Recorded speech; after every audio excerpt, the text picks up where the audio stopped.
Hi everyone, so we're on lesson 8 now of our Christmas Carol lessons, and today we're going to be looking at the allegorical figures of ignorance and want, which are presented right at the end of stave 3 as the Ghost of Christmas Present is about to leave. Okay, so they are considered two minor characters in the novella, but they are really important symbolically. Okay, so at this point so far, we've met the Ghost of Christmas Present, and he takes him to observe the Cratchit family on Christmas Day, who, despite having very little, their family home is filled with warmth and love. And he also learns that their youngest son, Tiny Tim, is ill and will die in the near future if things don't change for him. Okay, and this is something that has quite visibly troubled Scrooge. So the ghost travels to the city with Scrooge and he witnesses the spirit of Christmas. He's also taken to see his nephew Fred, who he'd rejected earlier on in stave 1 from his invitation to a Christmas party.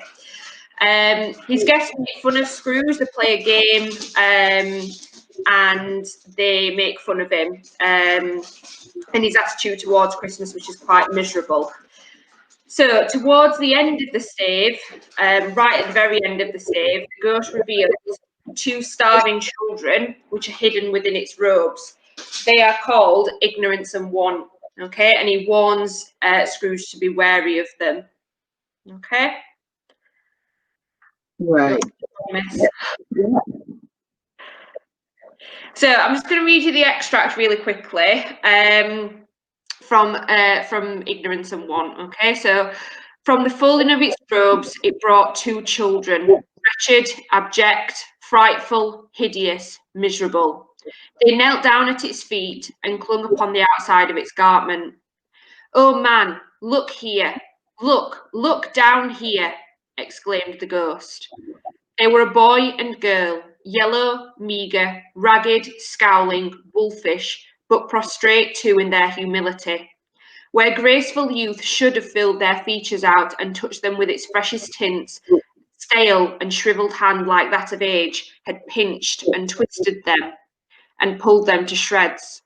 Where angels might have sat enthroned, devils lurked and glared out menacing. No change, no degradation, no perversion of humanity in any grade. Through all the mysteries of wonderful creation has monsters half so horrible and dread. Scrooge started back, appalled. Having them shown to him in this way, he tried to say they were fine children, but the words choked themselves, rather than be parties to a lie of such enormous magnitude. "Spirit, are they yours?" Scrooge could say no more. "They are man's," said the spirit, looking down upon them, "and they cling to me, appealing from their fathers. This boy is ignorance, this girl is want. Beware them both and all of their degree. But most of all, beware this boy. For on his brow I see that written which is doom. Unless the writing be erased, deny it," cried the spirit, stretching out its hand towards the city. "Slander those who tell it ye. Admit it for your factitious purposes and make it worse. And by the end, have they no refuge or resource?" cried Scrooge. "Are there no prisons?" said the spirit, turning on him for the last time with his own words. "Are there no workhouses?" The bell struck 12. Thank you, Miss Harrison. So I'm going to take you through the first quote, which is the introduction of Ignorance and Want. So when Miss Harrison introduced the PowerPoint to you guys, she talked about ignorance and want being allegorical figures. So when we talk about something being an allegory, what that simply means is that a character or a object is used in a story to represent a deeper meaning. So they are basically, ignorance and want are allegorical figures of social injustice. Okay, so whilst they are minor characters, there are a couple of things that you might be worth knowing. The first thing is that they are hidden within the Ghost of Christmas Present's robes. And the fact that it is this particular ghost that reveals ignorance and want is quite prominent and important, because it is a problem that is presently existing in Victorian society, okay? And it needs to be addressed immediately, which is why we have the children presented in the way that they are. So this links back to what we said about Tiny Tim a while back, maybe a long ago actually, and about how children are representative of the innocent, okay, who are victims of social injustice. But the way in which the ignorance and want are presented, it's quite a horrifying image towards the Victorian audience, because they're quite the opposite of a innocent vision of a child. And this is because of the consequences of the selfishness of the rich. So structurally, this also juxtaposes with what happens earlier, because obviously the Ghost of Christmas Present has taken Scrooge to visit the Cratchit and Fred and the city, and it contrasts with the jovial nature of what we've seen, okay, which kind of jars the audience. And one of the things that Dickens intended was this idea of creating a sledgehammer blow to the Victorian audience in order to sort of wake them up to the present problems. So this goes down to what I'm going to focus on here. So he says, "Oh man, look here, look down here," exclaimed the ghost. They were a boy and a girl, yellow, meagre, ragged, scowling, wolfish, but prostrate too in their humility. Where graceful youth should have filled their features out and touched them with its freshest tint, a stale and shriveled hand, like that of age, had pinched and twisted them and pulled them into shreds. So the way that these children have been described, ignorance and want, shows you that they have the consequences of neglect. If we go through the listing and what the words mean, this might help you sort of develop your analysis. So we look at the adjective and the colour imagery of yellow, okay? Now, we actually, sometimes people go, oh, well, we can look at a colour like yellow and it could link to sort of optimism, but actually yellow in this context and the connotations are actually quite negative, and it can often link to this idea of illness and disease. So the medical neglect of the children in Victorian society has led to illness. You could also look at the adjective meagre. This shows you that it means something that is lacking in quality, or something that is malnourished. So that the fact that these children have not been looked after, they are sort of seen as quite ill, and like I said, starving. When we look at this idea of the word adjective ragged, it's this idea of something that is either underdressed, so we can look at the idea that basically the needs of these children have been unmet in society. But there's also a second meaning to ragged, and this is the idea that it's something that is suffering from stress because of the conditions that they have to endure. This could link to the fact that a lot of children were placed in workhouses or had to endure physical labour because there were no sort of workers' rights or rights to protect children. And so again, this listing emphasises what Dickens wants to say, which is basically an indictment against the state who are not helping the poor. Again, we've got this idea of the word scowling. They've become embittered by society's treatment. They're not happy children. This is the exact opposite of what we might expect a child to do. And finally in the list is wolfish. So when we think about this adjective wolfish, Dickens has purposely dehumanized these children because they haven't been taught any morals in society, okay? And the fact that they've been neglected so much, it focuses on them this idea of them forced to fend for themselves and act like predators. And so we have this whole listed of negative adjectives designed to describe ignorance and want. They're all basically not a criticism of ignorance and want, but a criticism towards the Victorian audience, who have basically, and it's an indictment against them because they've abandoned the poor. Okay, so like I said, this is a heavy contrast with what the readers have seen before with the dual embodiment of spirit, because it all looks at this idea of how the audience have neglected to their duty against the most vulnerable in society. And then we've got this semantic field there of the pinched and twisted and pulled, and they're all verbs that link to pain. Okay, and this idea of thread, this idea that they've gone beyond repair, because there will be a point where it's too late for children to escape the cycle of poverty. And so there are more things that we can get, that we can believe could help them out of poverty. And I'm sure as we go into the next quote, that'll become a bit more relevant. But he wants to emphasize what the Victorian Society have done to children. They've basically ruined them from any opportunity of bettering themselves. And you can see, like I said, there's an absence of happiness, an absence of youth.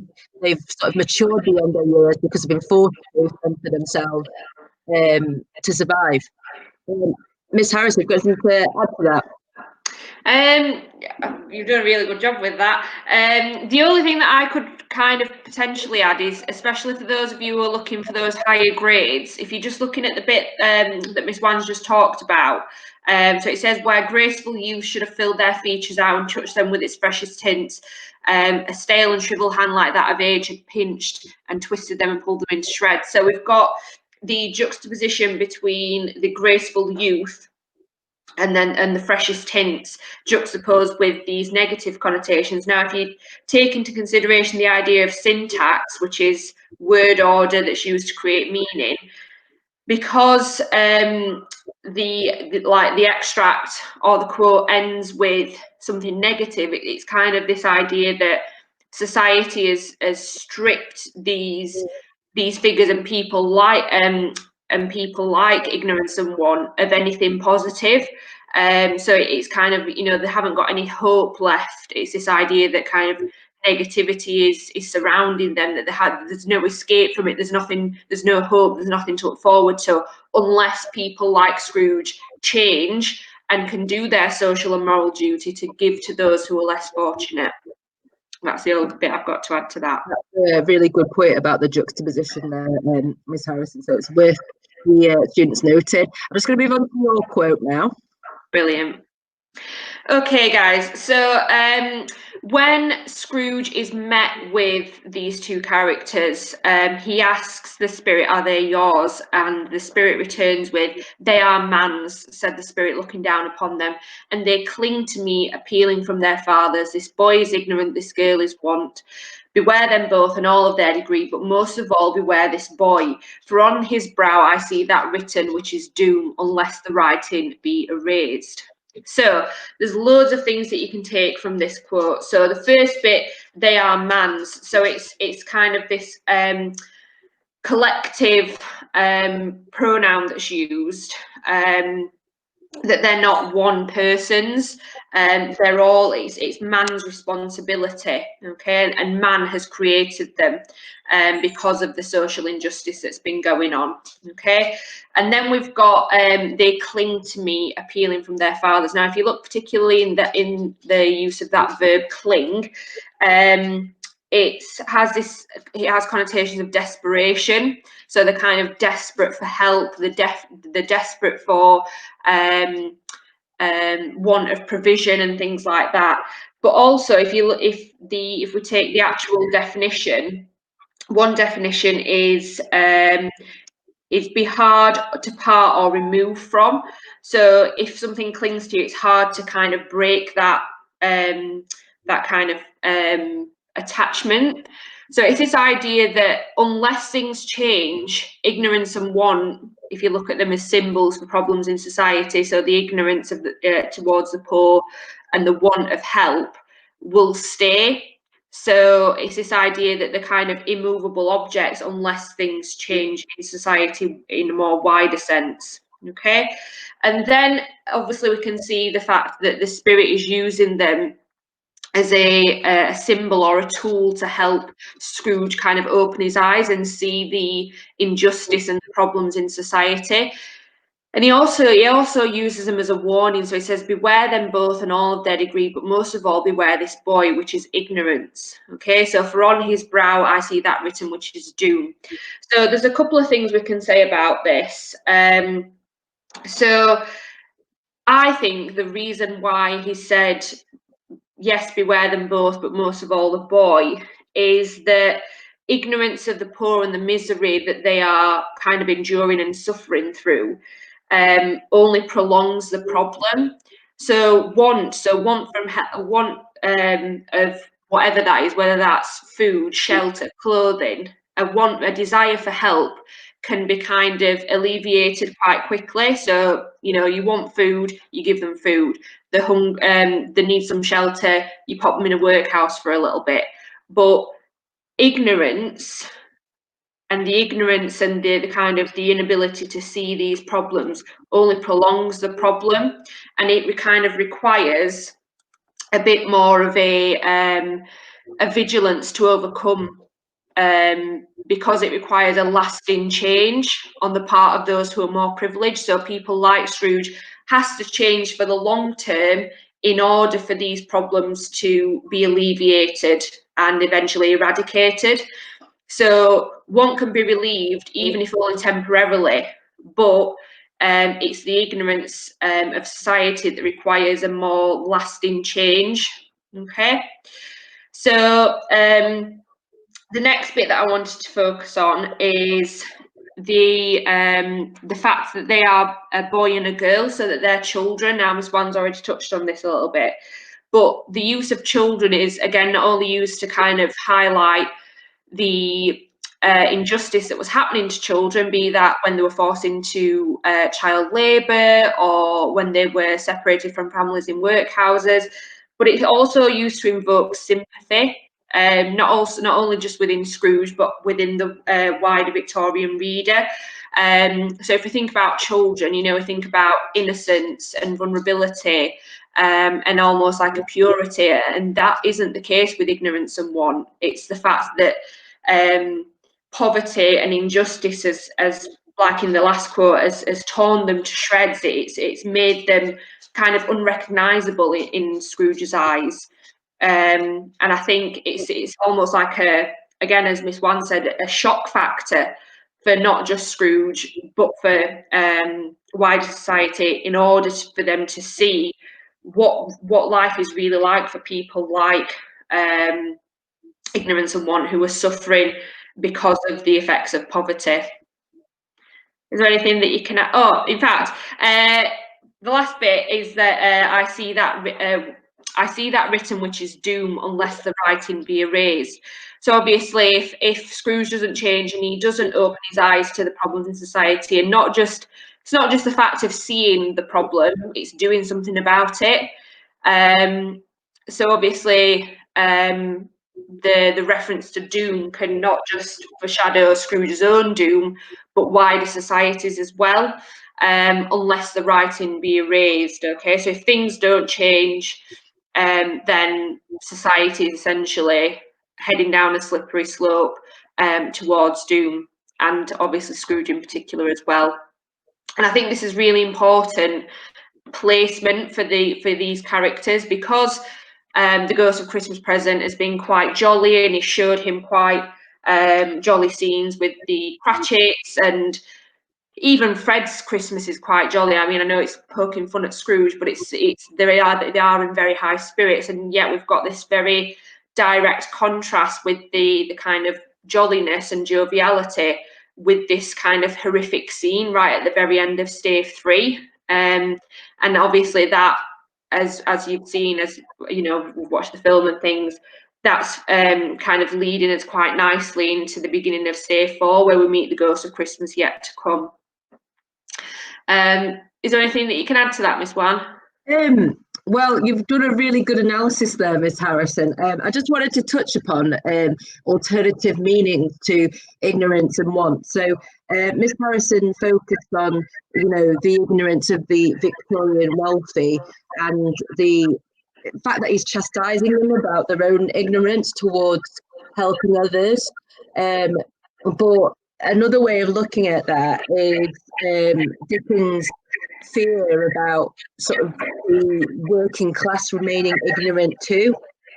So something, just to sort of think about is Dickens' belief that education was an escape for the cycle of poverty. He wrote once about ragged schools. He wrote a letter and he talked about how, and the ragged schools, if in case you didn't know, were basically arrangements because education wasn't compulsory for all people. There were sort of there were some institutions like rag schools where working class children could go to learn the basics, but attendance was often erratic, and Dickens was worried that these children would be left to be sort of not only be educated, but also not be educated in the morals of society. And he believed that this ignorance is what led to people becoming more deviant and committing more crime, because they didn't have the basic knowledge needed to basically escape and better themselves. So when we look at the idea of, and the fact that when we want isn't just things that we desire, but it can also link to what Miss Harrison, this idea of basic needs. If we can't, in order to survive, if we don't have it, then we may have to resort to different measures.